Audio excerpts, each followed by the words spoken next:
original.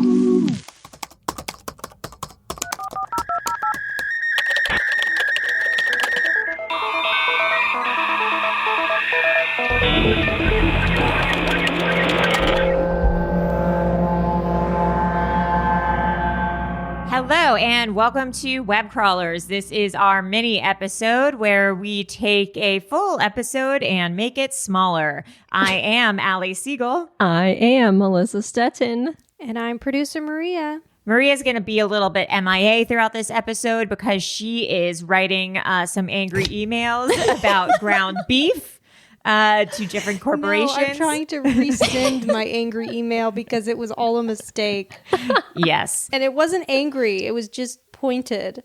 It was a pointed email about ground beef or the lack thereof in your grocery delivery. It was all a misunderstanding. Yeah, she needs her beef. Yeah. Maria beef scoochie.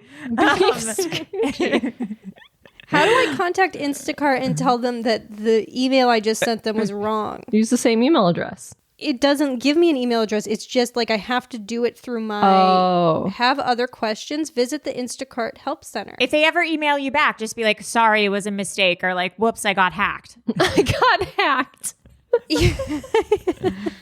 I just don't want them going to the girl being like, what the hell did you do? But I'm like thinking that it's like some angry dad or something. You know what I mean? Okay, but it doesn't work like that. Instacart, I don't think Instacart has employees. It's like you're private. I could work for Instacart. It's like Postmates. You just sign up and... It's so shitty. Allie could work for Instacart. I mean, that's a good... Yeah, they have people in the store who shop, and then they have the drivers. So I feel like it's a couple different people. No, I thought it was one person does it all. I think it's one person. Someone told me that there's a designated person who like shops in the store. The Postmates or Instacart picks up the order. Oh, like there's like a Ralph, like a employee in the Ralphs who does the shopping, and like there's an employee in the Vons who does the shopping, and then they hand it over to the driver when they pick up. I believe that's how some of them work, not all of them. I could be mistaken though. Do I give her more of a tip now?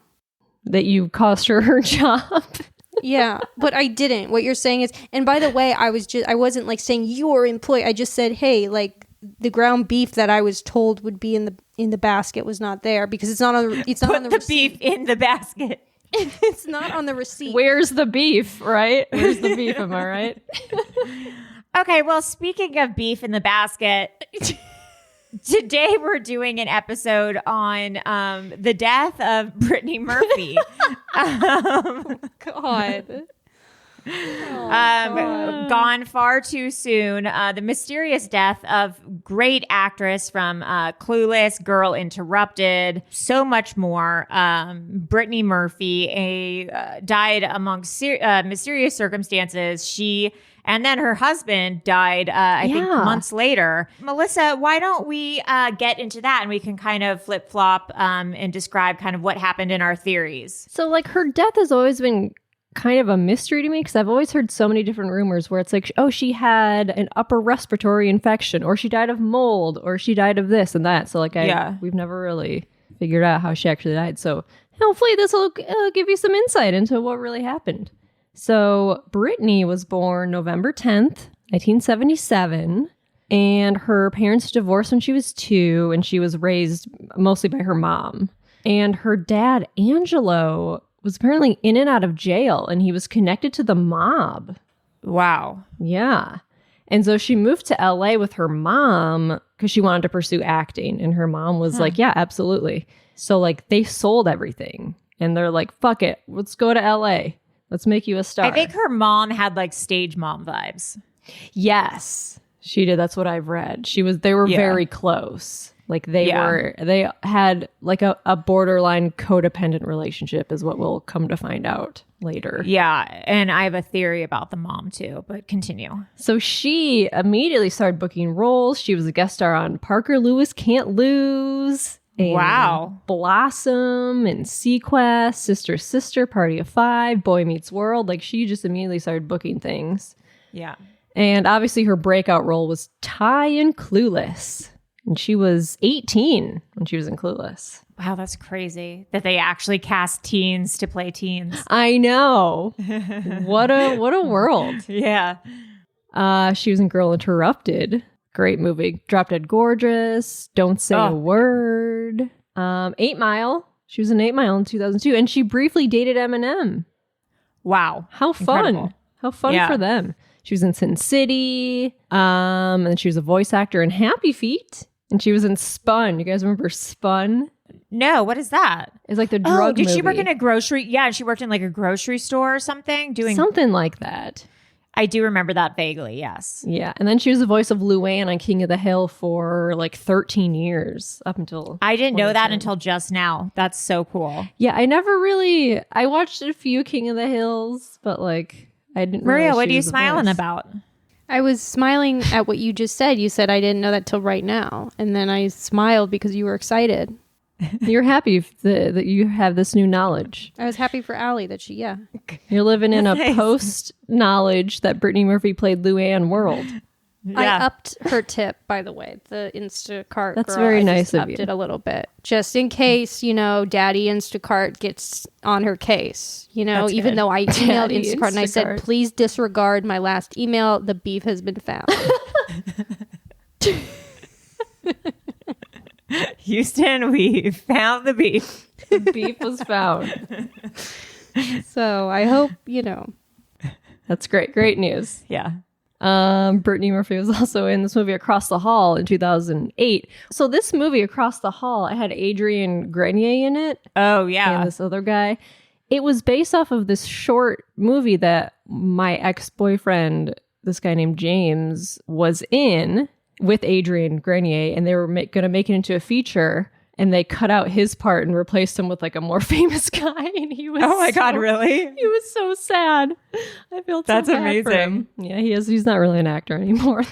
That was it for him. That's so funny. Brittany was in a band called Blessed Soul with actor Eric Balfour in the early 90s. Wow. And she had a single with Paul Oakenfold in 2006 called Faster Kill Pussycat. Can we try to find one of those songs? The trance DJ. I saw Paul Oakenfold at a rave in Chicago in like 2001. Oh, Jesus. Faster Kill Pussycat. This is going to be good.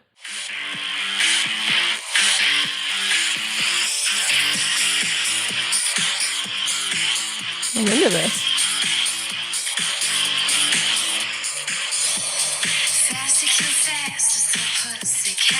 Oh. I can't stand to see you cry. Honey, you know where the world is at. Get what you want with your lucky eyes. You turn me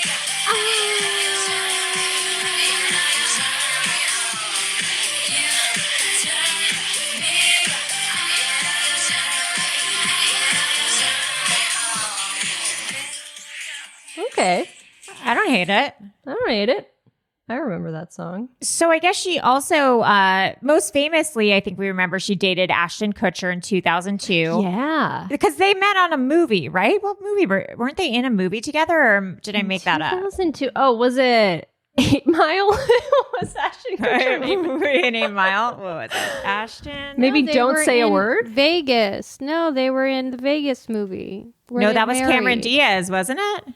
No, it was, but they got married in Vegas. Just Married? Yeah. Yeah, they made that movie together. And assumingly that's where they met. Mm-hmm. She was engaged to a talent manager named Jeff Quatinitz. She was also engaged to a man named Joe Macaluso in 2004. He was a PA on a movie she was making, but they broke up a year later. So she was engaged twice already. Yes, and a serious relationship with Ashton Kutcher and I guess maybe Eminem. So she really, I guess, Loves dating. got around. Got around is not the right term. She was, what is it? Serial monogamous? Sure. Where she was just a girl. Looking for love? Looking for love. This is what Taylor Swift got mad at Amy Poehler and Tina Fey for, remember? You're right. Yeah. And I'm the Amy Poehler in this situation. And the Tina Fey. And the Tina Fey.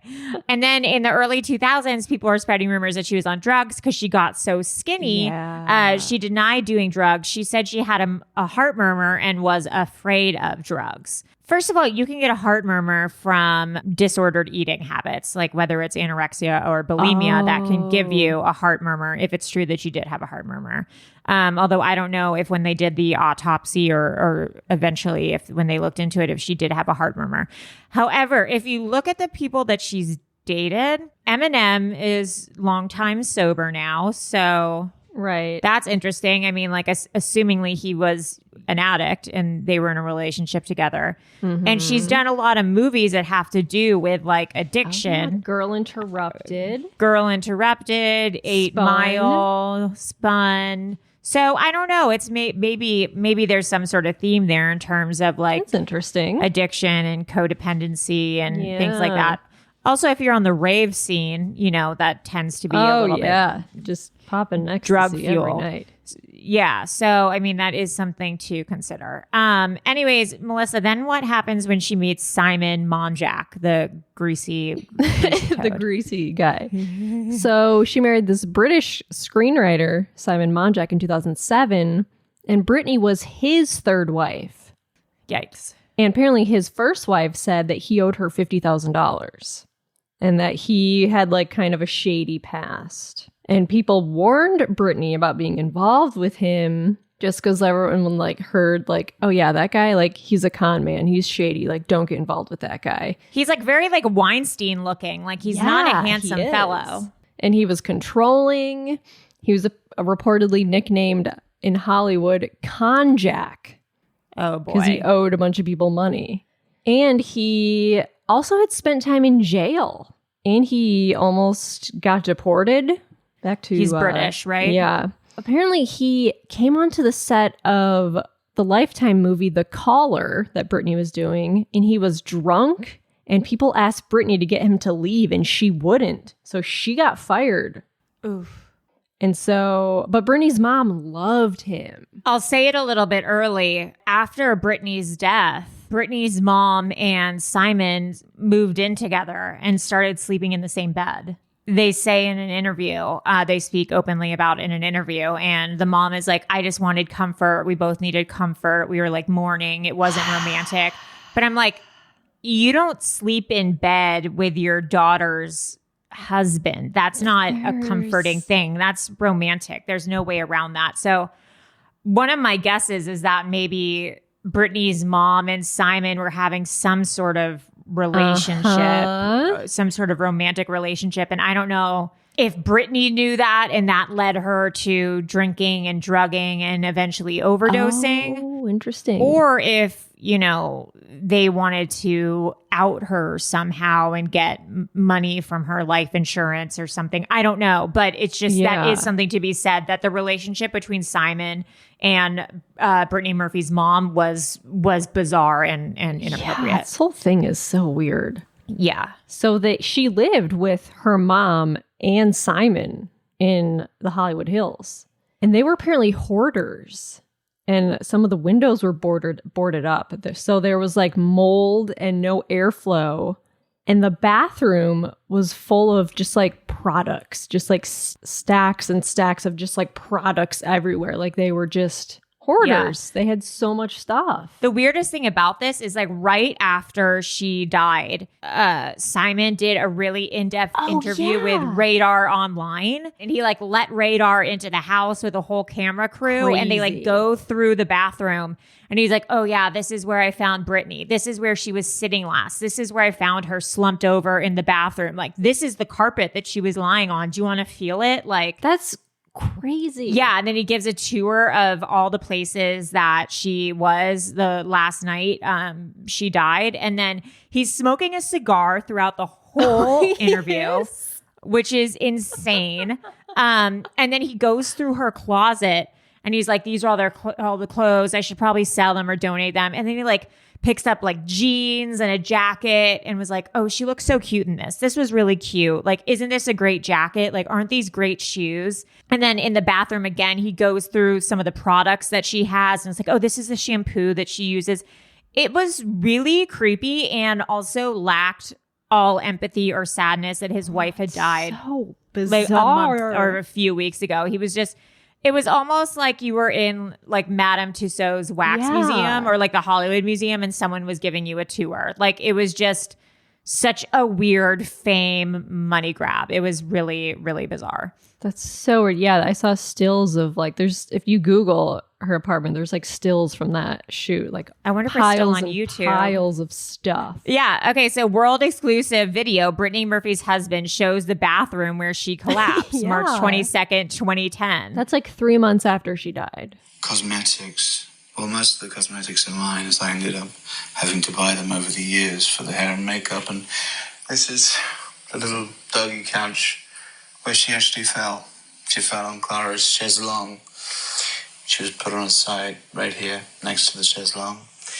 And then when the paramedics came in, they pulled her through here into the, through the, one of the closets, into the main room. So, yeah, you're the first people to ever see the infamous bathroom. And, It's crazy. bring He's up- like walking through. oh, well, Yeah. today is the 3-month anniversary of her death. And before I saw you, I was actually with Sharon at the grave. And it's the first time I've come in here, actually. You don't use this bathroom anymore? No, I don't use it at all. I had my own over there. So, yeah, it's shocking. Okay. So creepy, dude. That's weird. Yeah, like who's like, and this is where she passed out, and then the ambulance took her out this way. Like I would feel so much trauma if I saw the love of my life dead. Like I wouldn't be doing video tours of their death. You wouldn't? So a few days before she died, Brittany returned home from a movie in Puerto Rico, and she was really sick. Like she had chest pains and a bad cough. And the people on the movie said she was fired because she was disoriented. Her bathroom breaks were too long and she kept forgetting her lines. Interesting. I wonder if she smoked. Can you smoke cocaine or do you smoke crack? I know you smoke crack. I think smoking cocaine is... No, it's called freebasing. Oh, maybe she was freebasing cocaine. I don't know. I've never smoked cocaine. I've never smoked. Yeah, Only same. Snorted it. Snorted that sweet, sweet yay. Yeah. So you wonder if you could snort crack. What would that do? That'd probably kill you. I think you could snort crack. If any one of our listeners have ever snorted crack, send us an email. Let us know. So on 8 a.m. of December 20th, 2009, Brittany's mom called 911 and said, somebody's passed out. Somebody? Yeah, she said, somebody's passed out. And so Brittany apparently collapsed in her bathroom, and the ambulance showed up, and the EMT tried to resuscitate her, and she was transported to the hospital where she died a couple hours later after going into cardiac arrest. And she was 32. Huh. And so, since she was so young, there were rumors around her death that she was smoking crack and that she had been fired by her talent manager and talent agent and manager. Yeah, my guess would be drugs and some sort of eating disorder. So Simon requested an autopsy not to be done. Yeah. Which is weird because if my partner or anyone in my life dropped dead suddenly, I would want to know the causality of it. Yeah, absolutely. Yeah, he and her mom went on Larry King, and his reasoning for not wanting the autopsy was this pristine body that was curvy in all the right places. Ew. Skin like silk. To have that cut open? So Like, creepy. So creepy. You have sex with corpses, dude. Like, what is wrong with you? This pristine body. Yeah, curves in all the right places. Ew. Disgusting. Coroner did one anyway, and the official cause of death was pneumonia, anemia, and a toxic cocktail of prescription drugs. Mm-hmm. She had been sick at least 2 weeks. The coroner, Ed Winter, said had they taken her to the doctor or the hospital, it would have been treatable. Oh, that's sad. Yeah, so there were drugs in her system. There were 14 different drugs. Different drugs. Different drugs. Some drugs were for Simon. Brittany also used false names to hide her identity at the pharmacy, including Lola Manilow. Brittany and her mom and Simon went to tons of different pharmacies to get drugs. In the home, there were 90 different prescriptions in Simon's name. Crazy. Yeah, it's insane. They went and there were 90 pill bottles like next to the bed. There was Klonopin. There was Topamax, which I'm on. It's an epilepsy medication. It's also it's anti-seizure, and it's also like a weight loss medicine. If you take it in high dosages, it makes you not eat. So maybe that's why she was using it. It makes you naughty. Not eat. Makes you naughty. It makes you naughty and not eat. Propranolol, a beta blocker. Oh, propranolol. I've taken those. Beta blocker. I think I have 2 in the past. 4 different benzos. And the antibiotic Biaxin, migraine pills, hydrocodone, cough medicine, and an over-the-counter nasal spray. The day she died, she had also taken Prozac, as well as Vicoprofen to ease the pain from her period. She was also weakened by her period, the second in a month. Oh, no. Which was causing anemia that cut her red blood count to 1/4 of normal. There were no signs of an eating disorder. I don't know how you would know the signs of an eating disorder. I mean, wasn't she severely underweight? Weird. I mean, with bulimia, I know you can tell because of like the teeth. Yeah. Like the acid. I mean, maybe teeth. with anorexia, there's ways to tell too. I just remember her being severely skinny. Yeah. But I guess you can't make that determination for someone. Late Friday afternoon of her final weekend, she made a doctor appointment for Monday, but she never got there. That's sad. Yeah.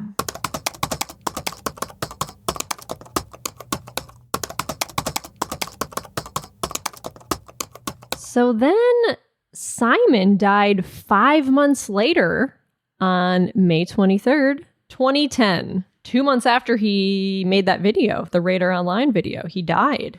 Wow. And so Sharon, the mom, called 911 again. She was saying, my son-in-law stopped breathing. She was saying, baby, please wake up, baby, like calling him baby. Okay, like that's weird. Yeah. So the EMTs show up. He's in the bed. They see tons of prescriptions on each table on either side of the bed. One side had bottles for Sharon in the name of Sharon Monjack. Oh my God. So that was a name she was using at the pharmacy. And on the other table, on the other side of the bed, were all of Simon's bottles. And she said they shared a bed because they were comforting each other after Brittany's death. Like, I understand... No, Melissa. People do weird things after people die when, like, people form weird relationships, like codependent relationships. But sharing a bed and calling your daughter's husband baby and then taking his last name, it's peculiar. Very to say the least. peculiar. Yeah. So apparently Simon died of pneumonia and anemia. That is so weird. They considered that it was toxic mold in the house as a cause for death, but it was dismissed by the coroner, who found no indications of mold. That's always when I hear about Brittany Murphy's death, I always thought it was like mold in the house. She died from, because how could they have died similar ways, like months apart? But the mom thinks it was mold. So apparently this house they were in, the builders settled a lawsuit with her mom for $600,000. Like, she sued the people who built the house. Because if the house wasn't moldy, that should have been easy to prove. So the builders just settled a lawsuit with her because apparently they didn't want to go to court because maybe they would have found mold, you know? So that's why I was like, oh, that's interesting. So I'm looking at the causes of anemia. So it's a deficiency in red blood cells. So gastrointestinal conditions, including ulcers, hemorrhoids, gastritis, or cancer, inflammation of the stomach from all those pills, or eating disorders. Yeah, or all the pills could be definitely wearing, giving you ulcers or wearing away at your intestines and your stomach. Then vitamin deficiencies, specifically B12. So if they are malnourished in any way, lead poisoning, lead paint, or if your food gets into contact with some sort of pottery that has lead. So I wonder if maybe they tested at all their house for lead paint.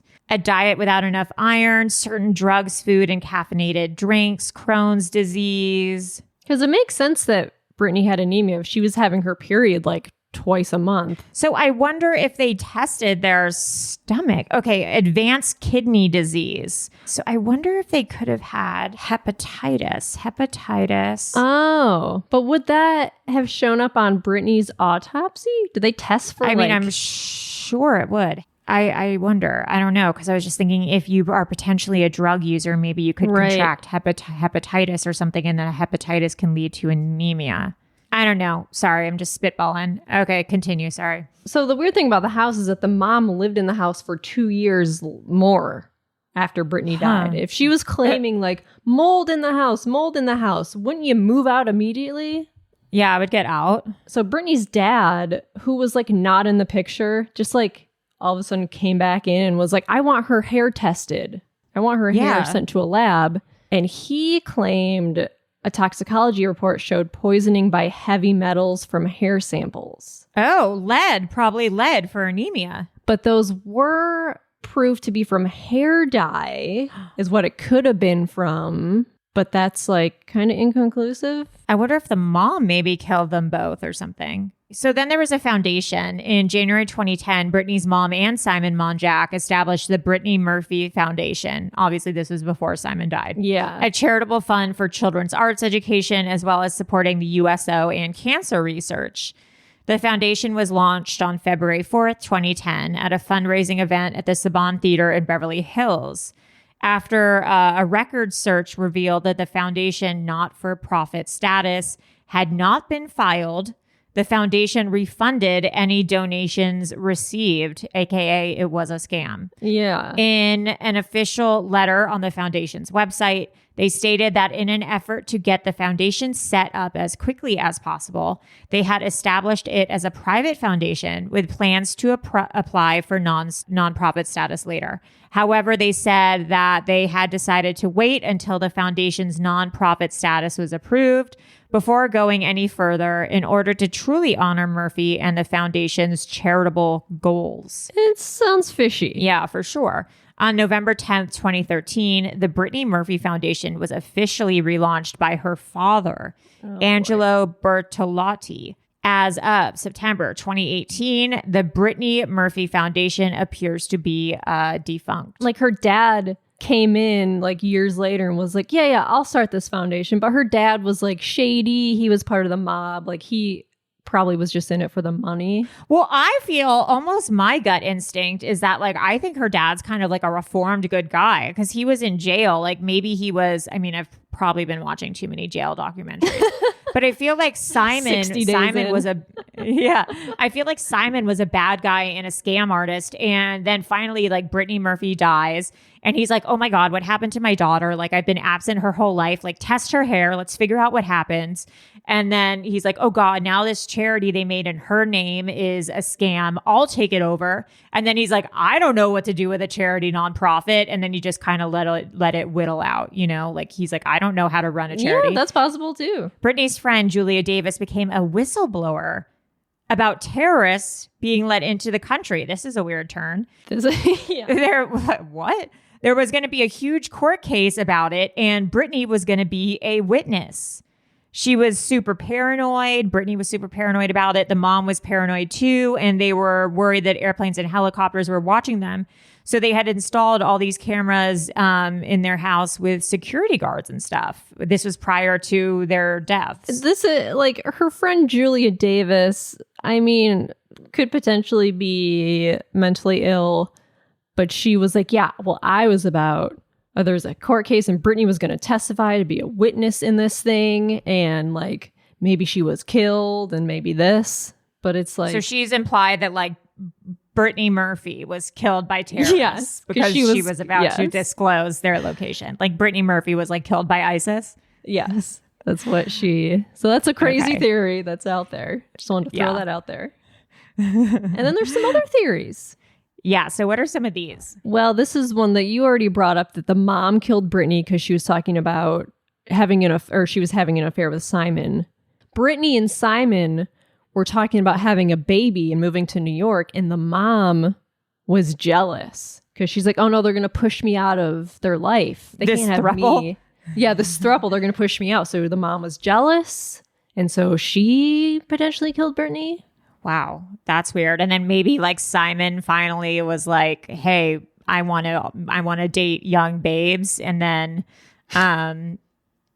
well, there is an interview. Did you see that interview with Simon's mom where Simon No. they say to Simon's mom like, "Hey, were Simon and Brittany's mom having an affair?" And Simon's mom is like, "Simon dates young, beautiful women.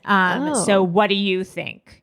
Implying that no, Brittany's mom isn't beautiful or young. So they refuted that they were having an affair, but maybe Simon like got a girlfriend or got a crush on someone, and then Brittany's mom killed Simon. Oh. Too. So it was like a double murder. I don't know. Also, these are all allegations. Yeah. Or not allegations, allegedly. This is all allegedly. Allegedly. Yeah, this is all allegedly. What are some more? Well, there's a theory that Simon was Brittany's drug dealer. Well, that seems for sure. That was like the basis of the relationship. Yeah. Also, they had CPAP machines, which is for like sleep apnea or like breathing machines. Weird. And they possibly had mold in them in Brittany's. And so maybe Simon used hers after she died and had mold in maybe. it. So he was breathing in mold. Yeah, that'll do it. That's like a theory that I've read on the internet. Mold is terrifying, dude. Oh my God, yeah, because I was telling you guys yesterday about all that fungus mold in my backyard Yeah, silent killer. that was on these leaves. Sooty mold. I had to wash off all these leaves yesterday. It was gross. When I moved into my last apartment, I opened up the fan or like the air conditioner, and it was filled with black mold. No. Yeah, and It was I like a wrote window air conditioner? Yeah. And I wrote like a pointed letter to my landlord because I told him in person, he was like, just clean it out. It's not my responsibility to clean out the air conditioners. Yeah, it is. I took pictures of it and I sent him a letter and I was like, hi, under tenant law, I like sometimes I pretend I'm a lawyer. 69.420. 420. It is your responsibility to clean out this, or these are, or you are liable for blah, blah, blah. It's honestly my favorite thing. You can go on the internet and figure out what law it is, and then you write that in the letter. That's how I got my security deposit back from one of my old apartments. Because That's what you have to do. They were like, oh, well, there was a cleaning fee and there was a painting fee. But if they don't send it back within a few months, like you can sue them. Yeah. So like I sent them a letter that was like just like a fake official letter, and they sent me my security deposit back in full. Hell yeah. Hell yeah. Also, you can say, hello, this is the assistant for Allison Siegel. Yes. Or, hello, this is the representation for Yes. Allison Siegel. And like, they don't know. Like, you just, I mean, it's lying. Like, it's probably bad karma, and I'm probably not supposed to do it because I'm supposed to be rigorously honest. But sometimes you just got to get You shit gotta done. get your People money don't back. listen to women. Yeah, the people That's like right. if I, Sometimes the meat isn't in the Instacart, but then it is. yeah, you just gotta say, "Where's the beef?" Where's and then the you beef? say, "Here There it it is, is. baby." Right there, but it wasn't on the receipt. There is a greyhound being walked outside, and it's wearing a T-shirt, I don't see anything weird about and that. I can't see what the T-shirt says. It might say service animal, but it's really cute. I don't know. Huh. One of those days, right? Okay. So Simon died while awaiting heart surgery. He was supposed to get heart surgery. Apparently he had some sort of issue with his heart. That apparently he had like an appointment. He was waiting heart surgery. Weird. And Brittany's brother thinks that she was murdered. In 2019, he made some fresh claims. Her half brother, Tony, refuses to believe that the American actress lost her life to drugs. This is on News Hub. And then the brother is saying, no, he thinks that she was murdered. Sharon Murphy was reportedly, the mom was present at both the daughter and husband's deaths. That's Suspect. true. Common denominator. Yeah. It was believed Murphy had too many drugs and not enough food. The brother says, you have to go back to the money.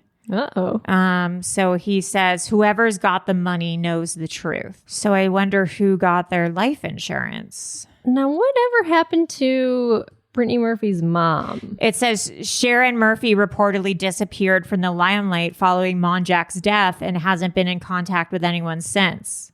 Wow. Well, she probably got life insurance money from Brittany.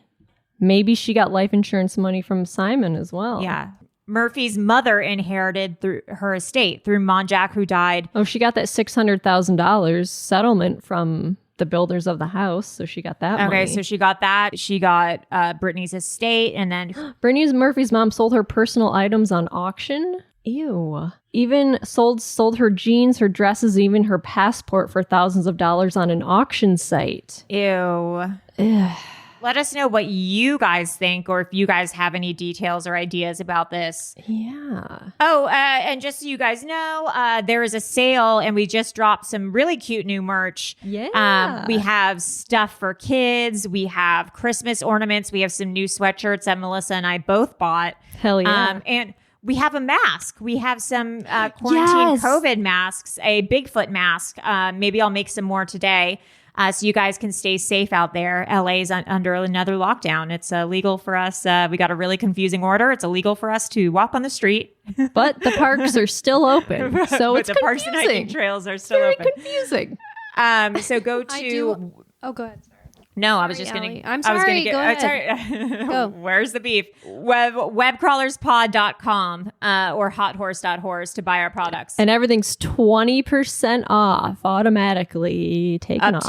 Up till the holidays. Christmas.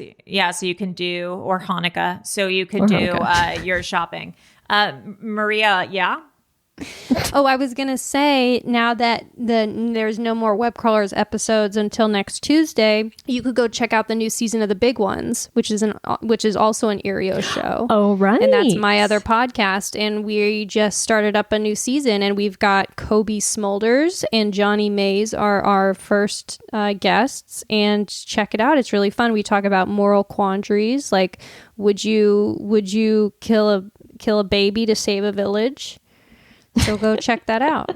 Would you eat muffins for the rest of your life if it meant you didn't have to? Have you ever actually discussed that one? Well, no, because I would eat muffins every day for the rest of my life, no matter what. Right. It's not even I already do that.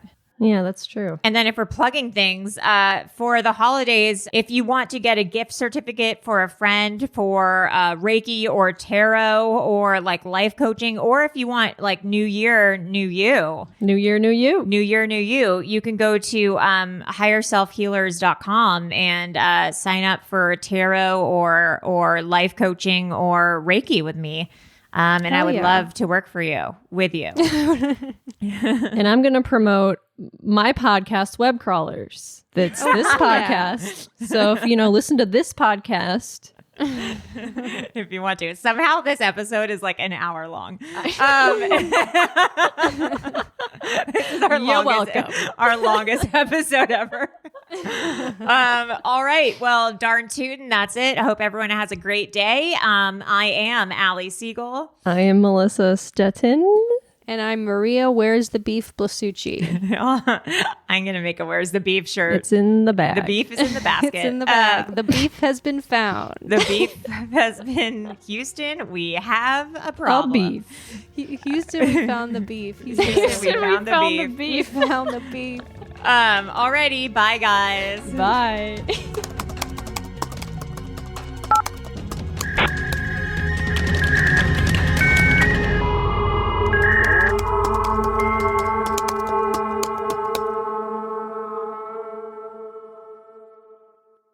An Erios original. Powered by Acast.